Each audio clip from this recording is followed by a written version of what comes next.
дар пай садамаи нақлиётии мудҳиш дар назди бозори Султони Кабири ноябосе 3 ҷавон ба ҳалокат расид ва як нафар шадидан маҷрӯҳ шуд. ҳодиса соати 12 шаби 12 ба 13 ноябр рух додааст. раисати бозрасии давлатии автомобилии минтақаи Кӯлоб рӯзи сешанбе 13 ноябр ба радиозода гуфт ки ин се ҷавон Шамсулло Султонов соли таваллудаш 1985, Баҳодур Довудов таваллуди 1986 ва Сафар Мадалиев соли таваллуди 1989 буданд.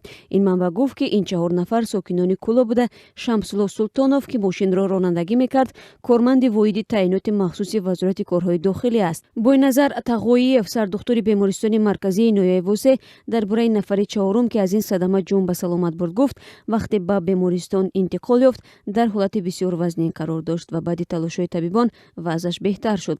мақомоти бозрасии давлатии автомобилии минтақаи Кӯлоб мегӯянд ки дар соли 2017 88 садамаи нақлиётӣ рух дода, 48 нафар ба ҳалокат расид.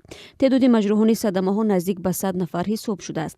اما در 7 ماه سال 2018 صدمه‌های نقلیاتی با آمار سال 2017 برابر شد. در 7 ماه امسال در منطقه 92 صدمه نقلیاتی به قید گرفته شده، 41 نفر هلاک و 97 تن دیگر مجروح گردیدند.